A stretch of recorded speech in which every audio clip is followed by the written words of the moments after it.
Hello and welcome.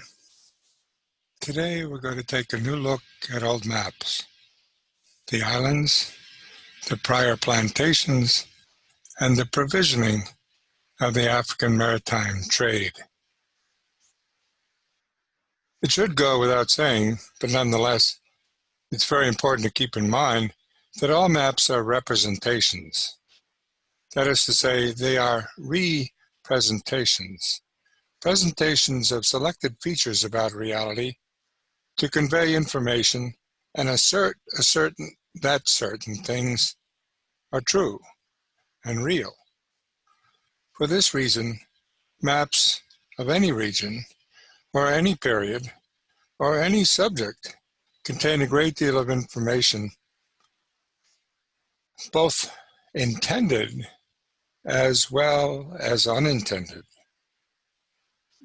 both about their reputed subject and about the maker of the map itself.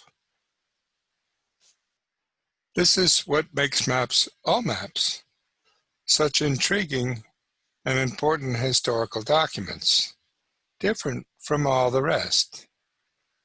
They have to be deciphered, even though they are plain as day. What is being asserted in this map? What is being said to be true? Let's take a look at this 1613 map by Hendrick Doncker in the Afro-Terra Library, the cartographic free library that's online. It's cataloged as number 258, and you can get access to it directly on the web. When you see the catalog entry, you see a map inserted. If you click on that, you get right to the map itself and the capacity to zoom in and inspect various details within it.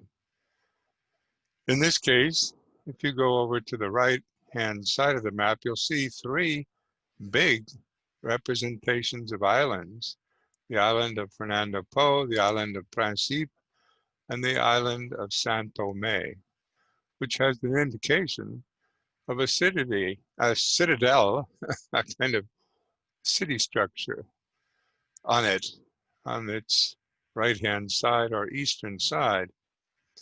If you follow over to the left-hand side of the whole map, you'll see that there's an insert given in much greater detail of the Ile Saint-Thomé. And again, the citadel is indicated with the old fort and the Fort New, as they call it, Forte Novo. Along the equator, this is a very detailed insert of a map, an island that has details about, particularly about rivers flowing to the coast. If you look further again to the east, you can see that there's an attempt to represent a canoe with a sail on it. Very interesting. The painting on this is probably applied later when the map was made itself, and there's no indication of the flag on top of that little canoe, what the nationality of that little canoe is supposed to represent. But if you look closer at the ship involved with sails before it, several details jump out, including a cannon, which seems to be fired from the back end of this new kind of anomaly of ships off the coast. What's the relationship of this ship to the smaller canoe? Not at all clear. In fact, these are part of the unanswered questions that are posed by every map. If you look at the coastline, you see things like Mina indicated, a mine. And there's a Mina XM over toward the left-hand side if you look in carefully. And then various kinds of indications of coastal details. So, maps of any kind both make assertions, as you can see from this one, and pose important unanswered questions. It's the nature of maps because they are representations of reality. They make assertions and pose important unanswered questions. This is true with any historical document. And in the past, it's been hard to get access to rare historical documents. There's always been this tension between preservation of the document itself and granting access to the document. But in the age of iTech, that is the iPhone, the iPad, and the like, that problem has largely been resolved. Rare and valuable historical documents in the age of iTech are now accessible. This is true from the ancient Greek manuscripts right on. And in fact, it was in the ancient Greek manuscript world that this technology began to develop. Through Scarfid Viewer that was developed at Tufts University. Now, digital technology enables high-quality access to rare documents for scholarly research. And QR codes, also developed in iTech for the quick scanning of Japanese auto parts, as it turns out, the QR code was developed to keep inventory on modern car manufacturing processes. But they can now be applied to give access to the public to an array of historical documents previously inaccessible, but now available for education in the humanities throughout the world. Take, for example, an article that could be written about a map like this. Not long ago, access to rare maps of Africa was pretty impossible.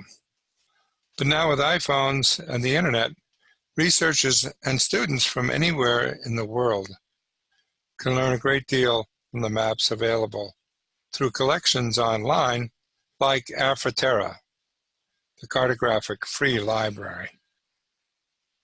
In fact, in combination with other resources on the internet, teachers and students at all levels can now create very interesting new itineraries of research with African historical maps. What more can we find out about the details of these maps? Well, we can find out a lot about them because of the iTech communications and iTech data behind them. That was a map on an insert of another map of the island of São Tomé in West Africa. This can now be viewed from space, São Tomé and its sister island, Principe. Now, you may ask why this is of any interest to African historians. Well, it's of crucial interest to anybody interested in maritime history, because one thing you need access to as a mariner for your crew and for your own life is fresh water. And at sea, there's very little fresh water. So you're very interested in islands that can provide a mountain range, or at least one high mountain, as we can see in this case in São Tomé, an old volcano that provides a slope where a rain cycle can get going and fresh water can flow freely. Nowadays, of course, this is interesting to bikini-clad tourists who seem to want to get in the flow of this kind of waterfall. But previously, it was vitally important for the survival of ships' crews.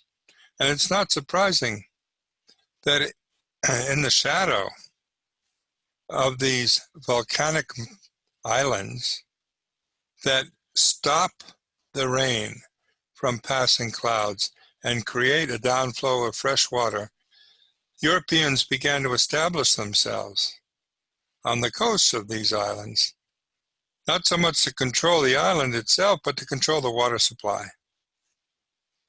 This is what the Portuguese did very early on, and it's very apparent from their maps. They built structures like this. Very interesting in their aspects and should be studied in great detail, because in addition to the beach proximity, where they can get access through boats easily on land, there are various aspects of the architecture that should be looked at in detail. The guns, which are placed here in the fort, are aimed out to the sea. And the reason for that is pretty easy to see. If you look at any current images in detail, not far away from this island is another island. And the guns are aimed to protect this island from any invasion that might occur from that island. Because these are maritime empires carrying back and forth in ships their main cargo and protecting their sources of fresh water, and as we'll see later, a whole series of other commodities. Now, it's the European explorers who began to develop this system of onshore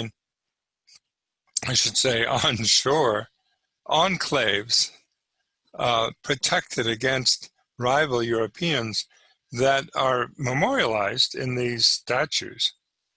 But there are now other resources available to look at the whole context in which this emerges.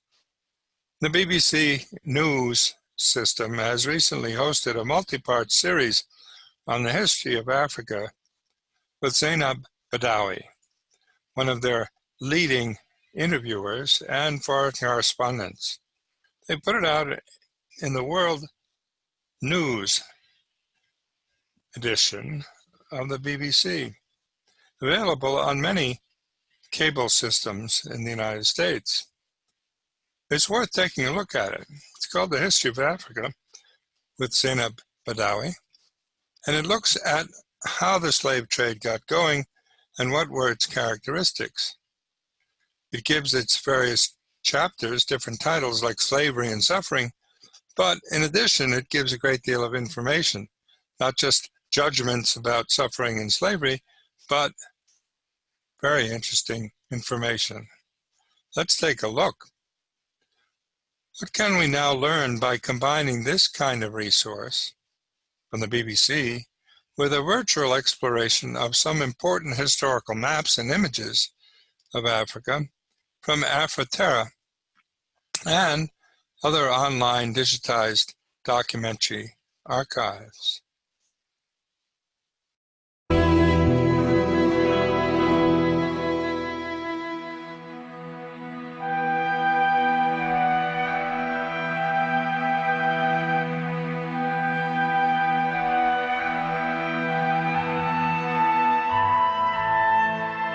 One of the most tragic chapters in human history is the transatlantic slave trade, when at least 12 million enslaved Africans were violently and cruelly uprooted from their homes and sent across the Atlantic Ocean to strange lands. It's thought that as many as 2 million died before they even got there. In this episode, we look at how, where, and why this slave trade began, and the devastation it wreaked on Africans and their continent. There was not a single spot of a continent that was out of reach of enslavers. It is more than the physical destruction of people. There was no hope for anyone for centuries. So the consequences is the development of Africa, just because they chose the youngest and the strongest.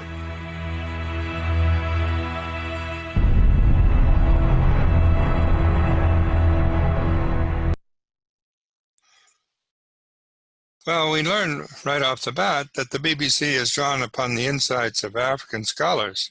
This in itself is an innovation because Much of the history of Africa has been written by European and American scholars in the past, but the BBC turns to people like Professor Augustin Hall, who is one of the authors and editors of the UNESCO General History of Africa.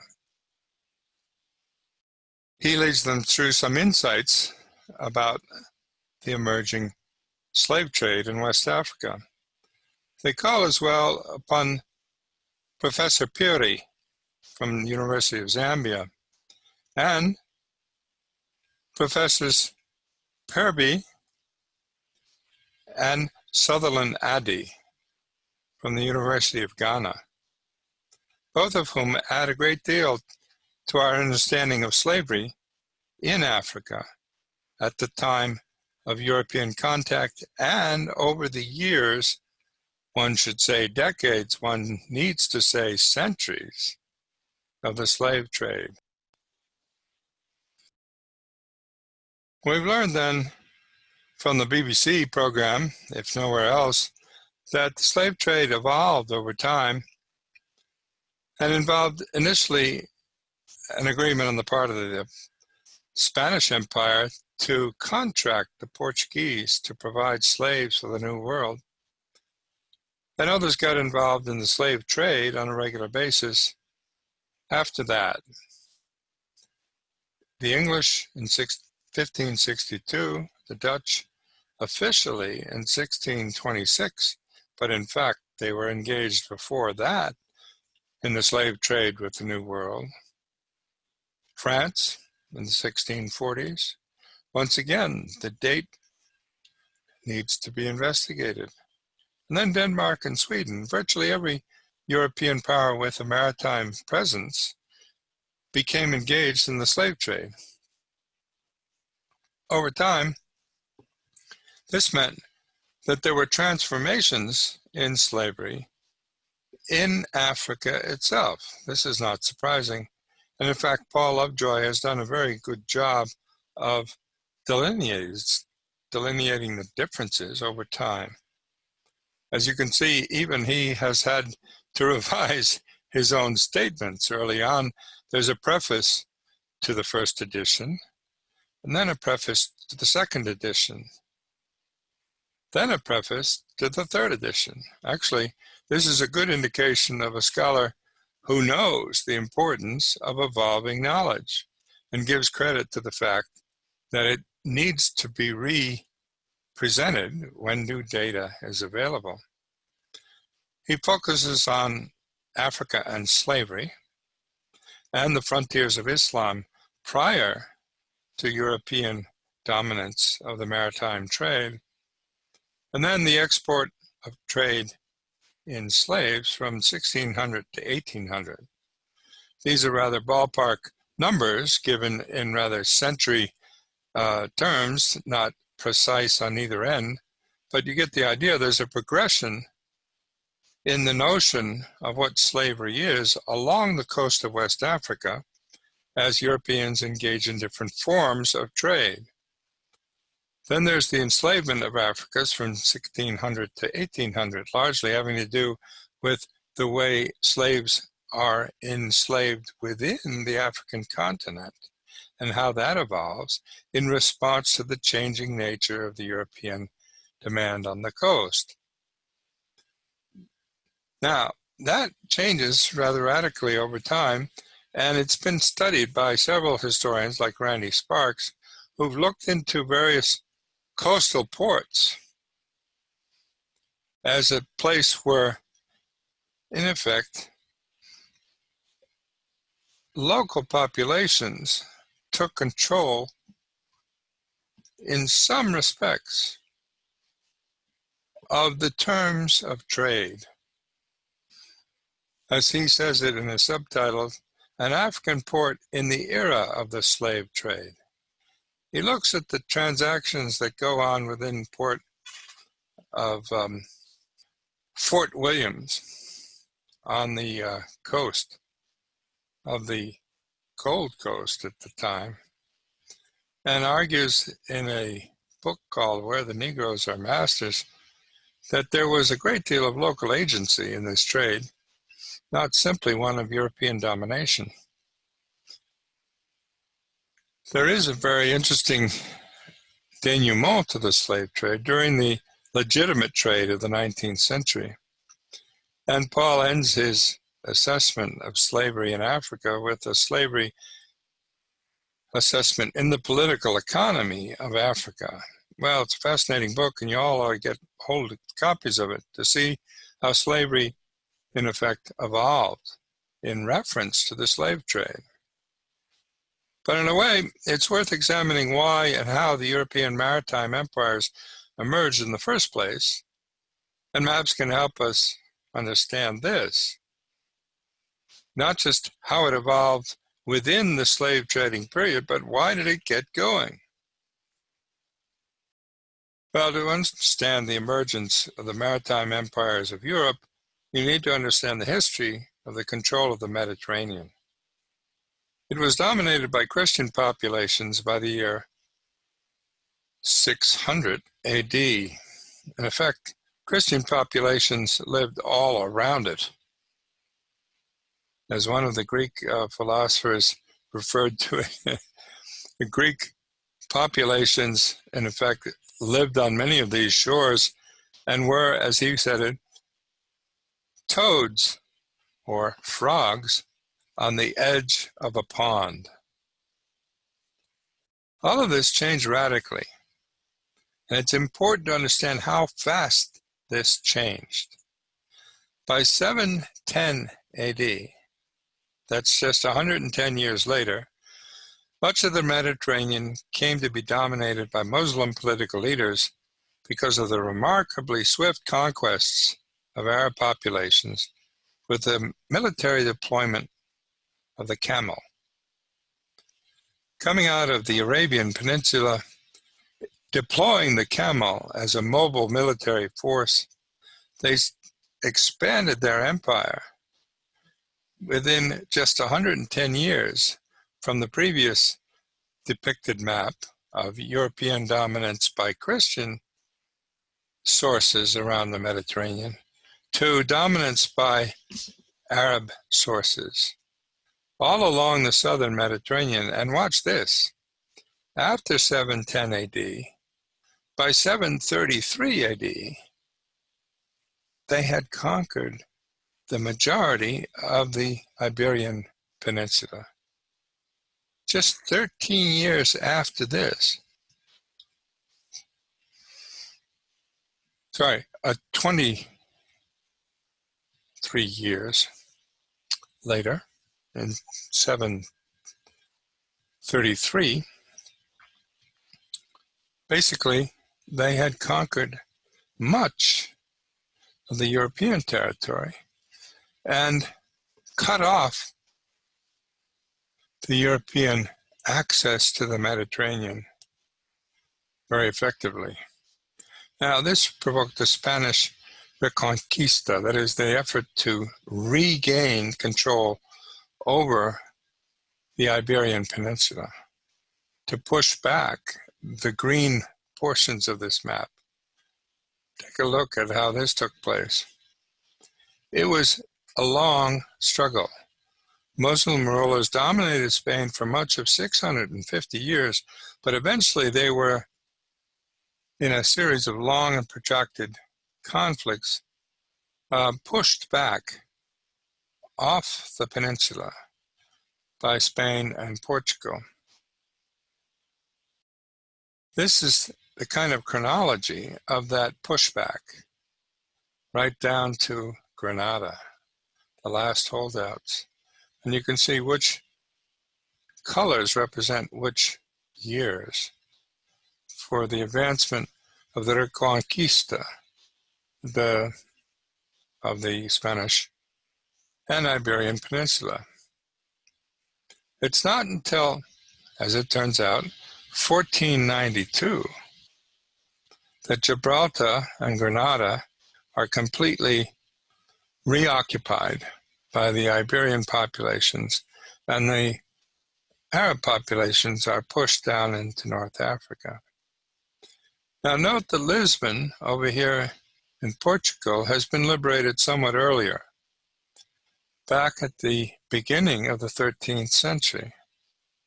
That's important because they start to develop their own notions of how the ocean should be explored, independent of those areas controlled by the Arabs. Henry the Navigator, third son of Portugal, from 1420 onwards, began a campaign to focus on maritime discovery, in part to outflank, to move beyond the control of the Arab tip of the Iberian Peninsula. The exploration was aimed at getting beyond that down to the coast of Africa itself. And from 1420 onwards, he began a campaign to actually do several things. First, he developed a whole new ship that could sail out into the open ocean and tack against the winds, or tack into the winds, it should be said. Furthermore, he gave mariners an incentive. He paid them cash in gold to deliver maps of the coast of Africa, league by league. Looking at the origins of the Atlantic trade, then, we learn that approximately 100 Spanish Portuguese settlers together arrived in the Capo Verde Islands in this process of moving down the coast and exploring it in roughly 1462. It's important to note that it's 30 years before the reconquista of the whole peninsula was accomplished, 1492. In 1462, settlers from Lisbon and Spain got down to these islands, the Cape Verde Islands, and this is also 30 years before Columbus ventures to the New World. So these islands actually are very important. They're not only discovered, they're settled by these Spanish and Portuguese settlers. And in fact, the maps of the time that you can consult in the Afriterra collection detail this period of Portuguese interaction with West Africa, with maps that gave great detail of these islands. In fact, all out of proportion. They're given enormous size compared to the African coast. But on the African coast, you see these flags are presented. Very important for local control of the African coast. In the 1646 map, engraved by Antonio Francesco Lucchini, you can see that, in fact, the islands are given such prominence that they're almost as big as the mainland. This is all out of proportion to actual size, but the sociological or historical importance of these islands is absolutely crucial. This is the Cape Verde of West Africa, where the modern city of Dakar resides, but the islands are just given as enormous. And most intriguing is perhaps the 1680 map by a Dutchman, Hendrick Doncker. Here the island of Gore is clearly indicated, and you can look this up in the Afriterra collection as catalog number 286 and look at it. The island of Gore is indicated down here, but what's fascinating about this is not only the fact that the island of Gore appears for one of the first times in history, it's given a Dutch name. Before that, it was known as the Ile de Palm. It's given a Dutch name because the Dutch are intruding by the 1680s upon the Portuguese dominance of this coast. And they're starting to make maps very detailed of the rivers to the interior. At the same time, they're not orienting these towards what we would think of as north. North is over here on the left. And it's fascinating to look at this map. But you see the Ile de Gore is clearly indicated here. It's given the Dutch spelling of an island of Gore, which at about the same time disappears in the Dutch Netherlands because of the control of water systems and the damming of things in the floodland of the lower Le Plattdeutsch area, that is the lower reaches of the settled populations in Holland. This is given a Dutch name, Gore, and at the same time, the area of the coast is known as the Gambia. Very interesting representation in Dutch art of local populations. Now, much of this is detailed by Professor Correa from the University of Cabo Verde out on the Cape Verde Islands. And we're going to listen to what he says to characterize this early period. For the first few years, the Portuguese were trying to find routes from Africa to India for the spice trade. However, to see exactly where the Portuguese began to use Africans for forced labor, we must go from Senegal to Cabo Verde.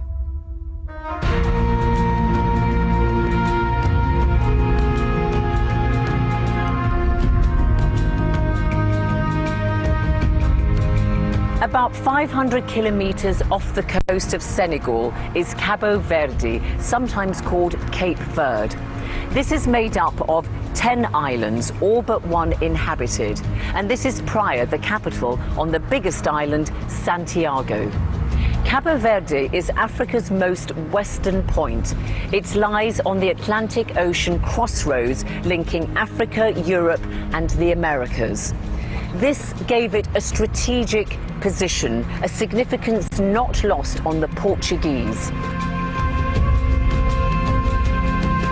In 1462, around 100 Portuguese and Spanish settlers arrived on this island. It was then uninhabited. They called it Santiago and made it their capital. One of the first Portuguese to come here was Diogo Gomes, and there's a statue of him here.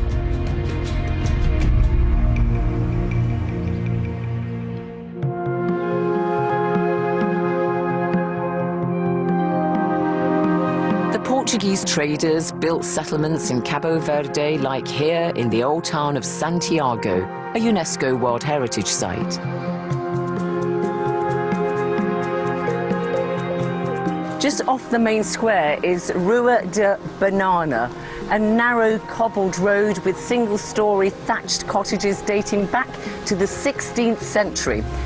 That makes this probably the oldest road in the oldest town established by Europeans in West Africa.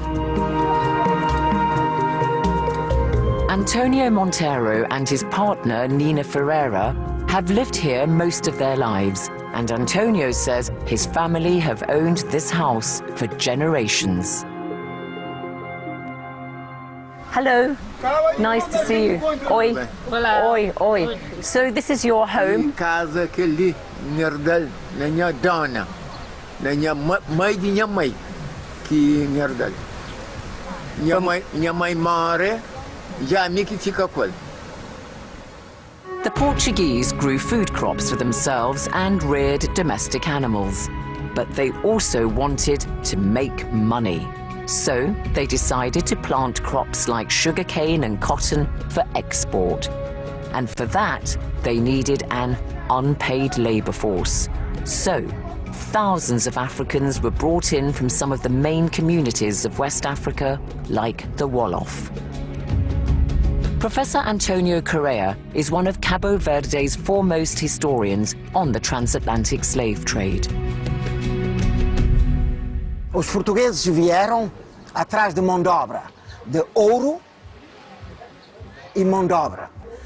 Viram que a mão de obra africana era importante, não apenas como comércio, mas como conhecimento. O know-how africano foi muito importante para criar aqui as primeiras plantações, não de sugar, não de açúcar, mas de algodão. E essa tecnologia era africana e não europeia. A tecnologia de tecelagem e de fiação que se faz aqui é sobretudo africana. Isto é extremamente importante. E esses escravos que chegam a Cabo Verde, eles fornecem uma base de conhecimento, não só força bruta muscular, e os europeus vão aprender a viver nos trópicos, a produzir a agricultura tropical com os africanos, e não o inverso. Adilson Dias from the National Heritage Institute in Praia, the capital of Cabo Verde, says the cotton grown by the slaves was woven into fine cloth by enslaved weavers, and this was highly valued and indeed became a chief currency of trading. Mais uma mistura do que veio da Europa e do que o escravo fazia aqui em Cabo Verde. É uma invenção de Cabo Verde. Normalmente temos aqui o algodão, que é the cotton. Sim, o algodão, que é depois da colhida é feito um tratamento, é feito um tratamento para separar da semente, e depois temos o algodão aqui trabalhado. Depois temos aqui a orzela, que é uma planta tintureira, uma planta que é utilizada para produzir a tinta, que no final que é para produzir para fazer a tinta, que é essa aqui. Essa aqui é igual a um pão. Dizemos, o nome é pão. 60 anos, 60, 70 anos mais ou menos. Normalmente são feitos por tiras de mais ou menos 15 centímetros. São essas tiras que normalmente depois são cozidas uma na outra para produzir um maior.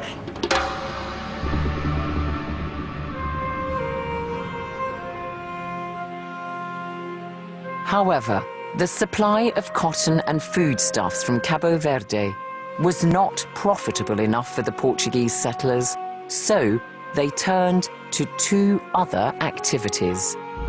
They used Cabo Verde's strategic position to repair and resupply ships, and crucially also to trade in slaves to sell to the Caribbean, the Americas, and Europe. They based themselves at forts like this one, Real de São Felipe, built in the 16th century in the old town of Santiago. The Portuguese were supplying a market. In fact, there was a high demand of enslaved workers in the Caribbean. The Caribbean was a superpower at that time because the sugar industry was requiring lots of labor, and the native population was exterminated by forced labors and enslavement. So they provided these workers to the Spaniards first, and to the settler in Brazil also. The market at Cabo Verde was easy to access from all directions from the Atlantic.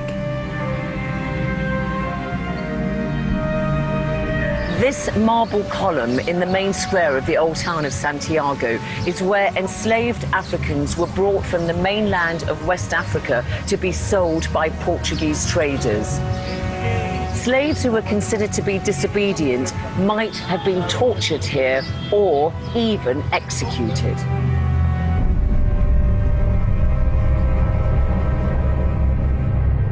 Devo dizer, inclusive, que Cabo Verde é o primeiro entreposto oceânico de tráfico de escravos. Os homens aqui da cidade eram armadores de navios, eram proprietários de terras e de escravos. Então, eles dominavam a Câmara Municipal, o poder local. E o Pelourinho é o símbolo do poder local. E era também um lugar onde se fazia justiça pública. E muitas vezes se punia os escravos no Pelourinho. Então, em Cabo Verde, era uma verdadeira Babel africana. Não é? Os africanos que vieram para aqui, vieram como escravos, mas mantiveram durante algum tempo suas línguas, suas culturas. A capacidade dos europeus neutralizar isso não era grande. Então, essa experiência de interação entre europeus deslocados e africanos deslocados é o início de um novo mundo, do mundo atlântico, de forte base africana, de predomínio africano, mas de domínio europeu. É momento de inovação, do ponto de vista histórico, na história do mundo. What he's pointed out is very clearly important here, and that is that in the Cape Verde Islands, or Cabo Verde Islands, there's a kind of new culture that emerges that is partially Portuguese and partially African because of the extent of the exchange between the Isle of Gorée and Cabo Verde. Partially under the Portuguese to begin with, but the major part of the trading mechanisms start to be taken over in the 1600s by the dominance of the Dutch fleets. Very interesting displacement of local traders and populations by international traders of the Dutch East India Company. Now, there were engravings done at the time that are intended to give the mariners, the captains, and the seamen a sense of what they should be looking for on the horizon. Sea view coastal maps are very common, showing what they should be expected to view from coastlines. Now, this is obviously from way above a particular ship's viewpoint, but it's an imaginary statement about what the Cape Verde Islands are going to look like from the sea. The island of Gorée is quite small, but again, its big advantage to the Portuguese was that it was quite close to the coast and could be dominated easily by both the Portuguese maritime technology and eventually by the Dutch, who take it over. The early maps of Gorée are very interesting, especially since they're maps from above, and they detail the early fortifications and a great deal else as well. Here's the map of the Fort Saint-François, and an indication of several things, including the Loge des Nègres Libres, that is, habitations or houses of free blacks, and then the Loge des Bambara, separate area, two different black populations, one of which is said to be free, and the other one which is said to be les Bambara, des Bambara. In addition, there's an indication of the garden, the jardin. We'll want to keep this in mind because this is actually very important as a precursor to understanding the transatlantic trade. Thousands of people had to be fed over thousands of miles in order to be sold in the New World. This can now be viewed from space, and it is, in fact, available in space imagery if you look on something like Google Earth. And you can look into it in great detail. I'd urge students to do so and come back with insights, because this jardin is no longer available, but it is suggestive of where to go look for it if you were an archaeologist.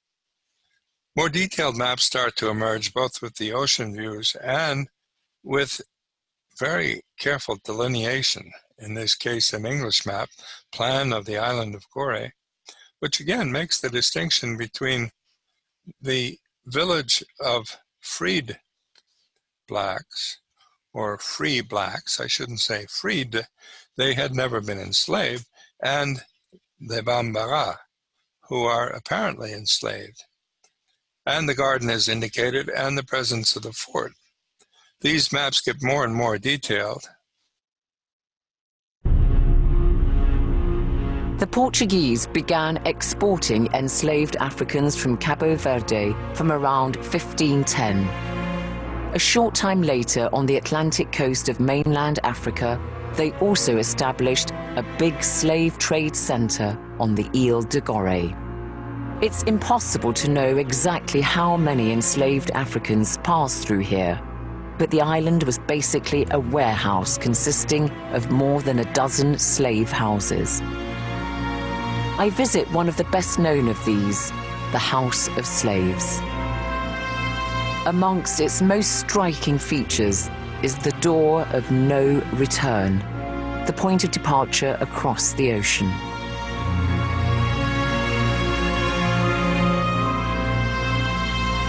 The House of Slaves attracts hundreds of visitors every day from Senegal, other parts of Africa, and from all over the world. The spacious, airy living quarters of the masters is in strong contrast to the dark dungeons in which hundreds of slaves were kept before they were sent into a life of enslavement. When you go inside one of the cells at the House of Slaves, it's so difficult to imagine that at any one time there were dozens of men, women or children held in these dark, concrete dungeons. It was a systematic, organized, yet the most barbaric of all trades. Now, a lot of dignitaries have visited the island of Goree, and you can see further discussion of this by looking at the explorations of the Africa Map Circle. If you're interested, you can just scan the QR code, as we talked about earlier, to learn more, and view some of the ways in which people like President Obama visited the forts on the coast of this island, and was explained the intricacy of the trade by the president of Senegal. This is an extraordinary tape that was captured at the time and put out on the White House website. It's no longer on the White House website, but it's important to recover it and look for what it means. Furthermore, it's important to understand that Goree, as important as it was only a part of a larger nexus of trade. Consider Cape Coast Castle, for example. This is a substantial military structure built right on the coast, right on the rocks of the coast in what is current-day Ghana, and a massive structure.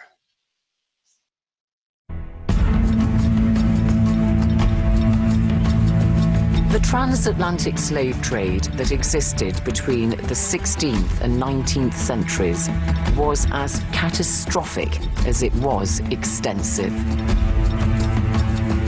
This is Ghana's Atlantic coast, and I've come here to give you a sense of just how many European nations were involved in the slave trade. There are more than 30 old slave trading forts along a 250-kilometre stretch of beach today, built by various European powers. Cape Coast Castle was built by the Swedes in 1653, but it changed hands 5 times over the next 11 years, ending with the British. Now, when the castle was originally built, it wasn't done very well. The roofs would leak, the ceilings were pretty dodgy, and the walls were quite insecure that they could even collapse. And so the whole castle was rebuilt in the mid-1770s. Now, Cape Coast Castle, as Zainab Badawi points out, was occupied for hundreds of years and shifted hands from one group to another. That's why most of the cannons are pointed out to the sea in order to oppose potential European rivals that want to come and take over the fort. With a cannonball artery like this, artillery can bomb anything coming in to attack them. But this is a substantial port and needs a lot of renovation. In fact, it was rebuilt, as she points out, in the mid-1770s. By who? Well, as it turns out, the British, who had taken control of it at the time. Well, it's interesting to ask what else was going on in the mid-1770s in the British Empire. Let's consider that for a moment. What do you think was going on in the British Empire in the mid-1770s? In other outposts of the British Empire, there was unrest. It was characterized by wooden architecture. What we call colonial structures here in America were not built in stone, but there was real fighting.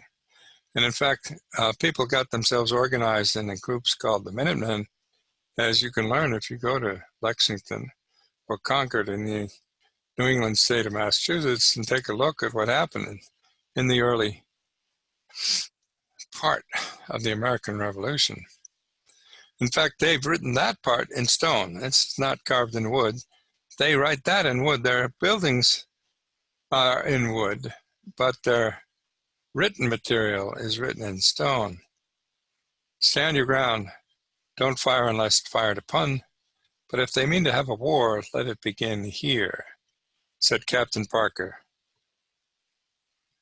As part of the address he made to the line of Minutemen on April 19th, 1775, smack in the middle of the 1770s. Well, as they were rebuilding in stone slave castles in West Africa, there was a revolution on their hands in the settlement colonies of North America. Very interesting contrast, but something we usually don't associate with the simultaneous activities of the British Empire. At the time of the American Revolution, the British were maintaining a strong presence in competition with other European powers on the Gold Coast of what was then referred to as the Gold Coast in West Africa, primarily for the trade in slaves. In 1719, the French guide an illustration of a Dutch series of castles made it very apparent that there were a lot of them there, and annotated each one of the Dutch, English, and Danish forts on the coast. Their argument was that there were so many of these other Dutch, English, and Danish forts that the French should get involved and build their own forts. So they gave detailed descriptions of each one of these forts, showed how they function, and by the mid-1700s, the maps were very detailed and extensively annotated as to who had declared prominence in what part of the coast. In fact, there was so much in this part of the coast, known as the Slave Coast, that by 1753, this particular map maker indicates that he's giving a new and correct map of the coast of Africa with explanatory notes of all the forts and settlements belonging to several European powers. It's actually an amazing historical document because it does detail who owns what, or who is claiming to own what, and it's arguing in this case to the English-speaking public that there should be a greater English presence here, because the French and the Dutch and the Danish are taking over. If you read the annotations of this map, it's really quite staggering. And in fact, so much is going on along this portion of the coast, especially in the linkage through this pathway to what is called Ashanti, and a place that's called Okumasi. In fact, that seems to be the first map representation of Kumasi, the head of the Ashanti Empire. So much going on this coast that they actually put a separate map within this bigger map upon a larger scale so that you can see what's going on in this Gold Coast area in greater specificity. And each one of these things represents a flag on a fort of different European nationalities. Extraordinary concentration of trading activity with major installations of forts in order to engage from Cape Coast Castle to Elmina to Comenda down to Dix Cove, and in fact Fredericksburg, as we'll see, very important for the Brandenburgs to emerge in the trade. All of this has been signaled in a history of America in 100 maps. Now you'd ask yourself, why does this map relate to history of America? Well, it's partially because Susan Schulten has pointed out the fact that this map of West Africa was important in American history because of its timing. And it's used in political discussions and debates that were shaping America at the time and ever since. It was used first to illustrate how the trade should be expanded with greater British presence in counter-distinction to the Dutch and the Danish and the French. But it was later used, same map, was used by those who were anti-slavery activists and trying to point out how horrific it was that all European powers were engaged in this trade. So they began to look at the Holland, English, and Dutch holdings in these areas as a matter of shame, not of pride, but shame and something that ought to be overcome, avoided, and in effect, totally stopped in the abolitionist movement. Same map is used to illustrate that. Further details about what's going on land are very important and can be found out along with these maps, especially the preparation techniques of food particularly that introduced to Africa from the New World, like manioc, the manioc root, or for that matter, Indian corn as it's referred to, or wheat peas. And the manioc root is mentioned here again, and potatoes. As it turns out, wheat peas were mischaracterized in the drawings of them by artists who had never been there because they only got descriptions of this from sailors saying that the fruit of the plant emerged underground in sacks. So the artist's representation of this was a big sack with a lot of nuts underneath it. But in fact, we know this to be the groundnut or the peanut. Now that's a New World crop, and it was introduced to Africa as part of the slave trade and part of the nourishment needed to sustain slaves in the transatlantic trip.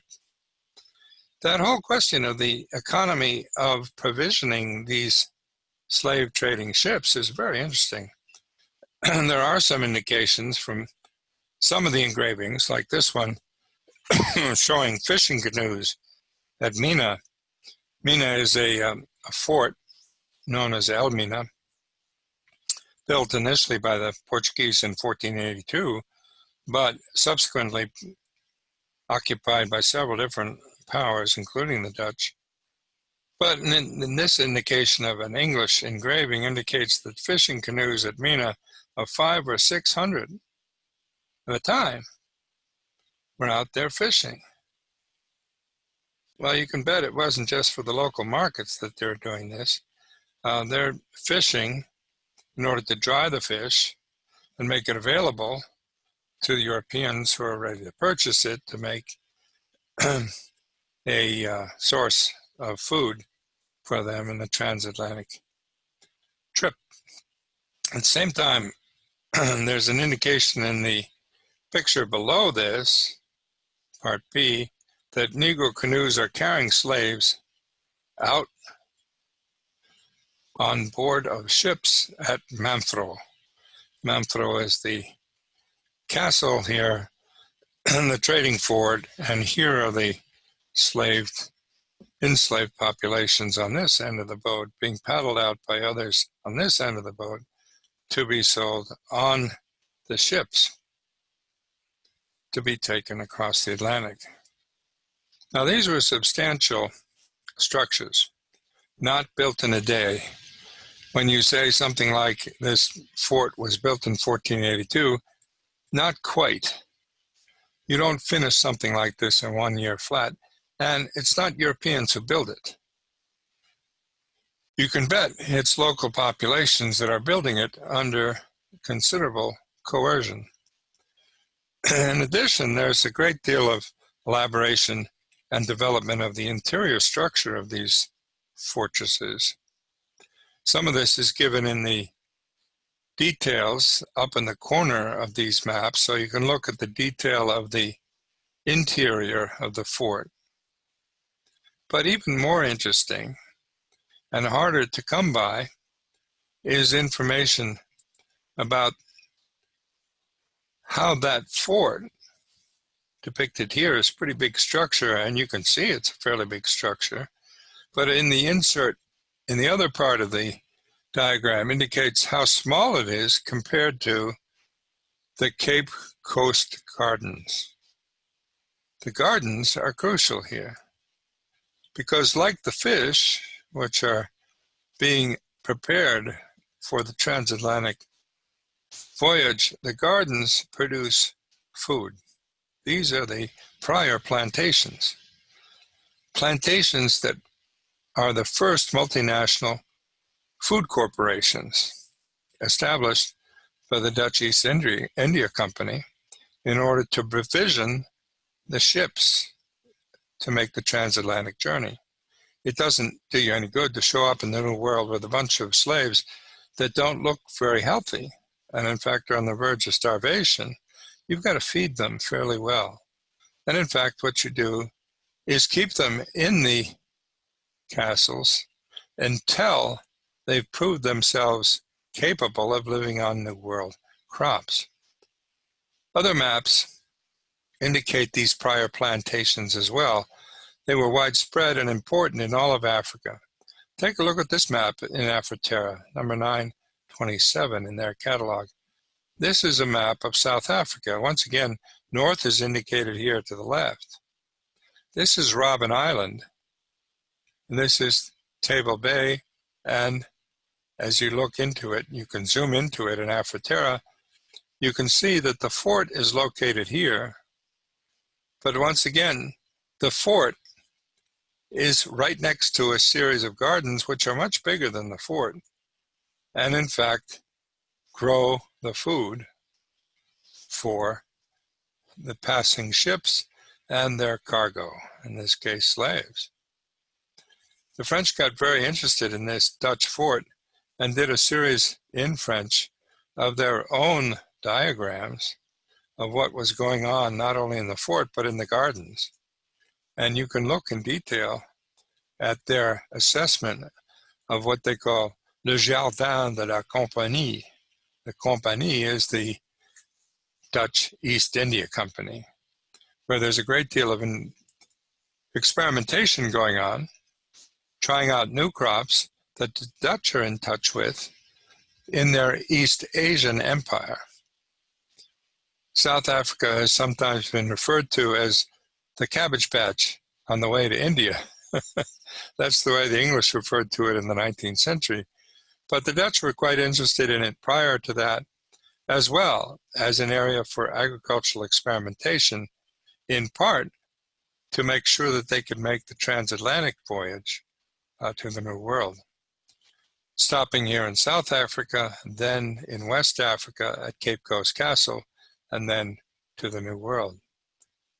As it turns out, Madagascar's prior plantations, prior in the sense that these are the plantations in Africa and in the offshore islands that are prior to the plantations in the New World, they are where the crucial ethnobotany takes place, the experimentation, in this case of a French fort, of Le Jardin du Gouverneur, that gives you a sense that this isn't just a casual operation. There are serious gardens here in the plan, the fort plan of Fort Dauphin, which is the French fort in Madagascar. So these are part of the prior plantations we've got to start studying and look at maps, stones, and plants as part of the transatlantic trade. In the process, we understand that these things too, plants and stones and various kinds of maps, are all made by agents of empire and change the ecology of the Atlantic trade over time. Now, at the same time they're doing this in West Africa, they're interested in the other end of the trade. The Dutch explored and settled New Amsterdam, what we know as the current area of New York. It was called New Nederland in their maps at the time, but they made detailed descriptions of the populations there. They also built forts, very much like the ones they did in West Africa. And the Dutch maritime trade in these high value to weight ratio items extended to an interest in buying and selling slaves from Africa to the Americas, where there was an acute labor shortage for the new labor plantations. And the reason for the labor shortage had to do with the dying of the American Indian populations from the pestilence that the Europeans introduced in their blood, their bowels, and their breath. According to Alfred Crosby, the author of European Ecological Imperialism. If you look at the epidemiology of the early colonial contact, it devastated Amerindian populations, indigenous populations, and created a labor-scarce economy, which is why the Europeans began to look upon Africans as a source of labor. They did this well before 1620. In fact, before 1619, which is being embraced by many people now as the starting point of Virginia slavery, because there is documentation of the purchase of slaves by the Jamestown settlers in 1619. But it happened well before that, because if you look at the island at the center of the world, which is a kind of history of the forgotten colony that shaped America, the Dutch Manhattan colony, Henry Hudson started exploring the Hudson River in 1609 as an employee of the Dutch East India Company, not the English. He was an employee of the Dutch East India Company, employed specifically to find a new route to India. He goes up and discovers the Hudson Bay for a while, comes down along the coast and details a great deal of Maine and Massachusetts and a great deal of the Long Island area, but also then travels up the Hudson River well before 1619. He was in the employ of the Dutch, as I mentioned, and he's discovered the Hudson River as far as Albany, making it clear that it was going to be a Dutch settlement along the banks of the Albany, the Hudson River, which took its name from him.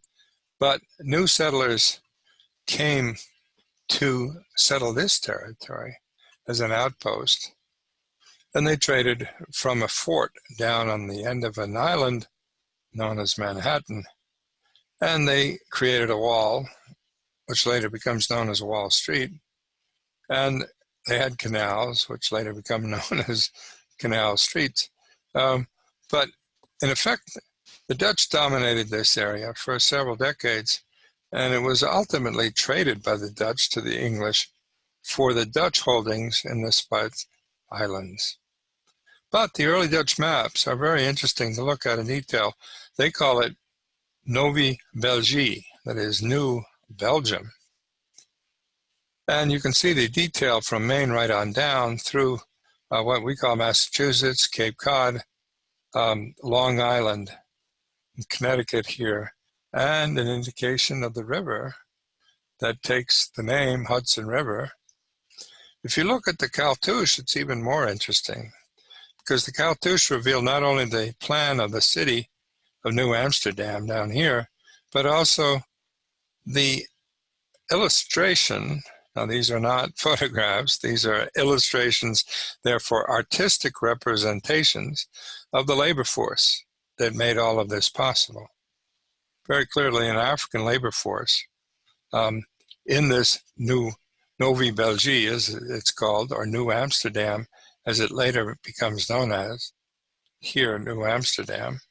And it's very clear, again, in illustrations from New Amsterdam, who is doing the work, where the labor is coming from, and how the colony is constructed. before 1620, that it's before the Pilgrims, before 1619, before that is the purchase of slaves by the Virginia colony of British settlers.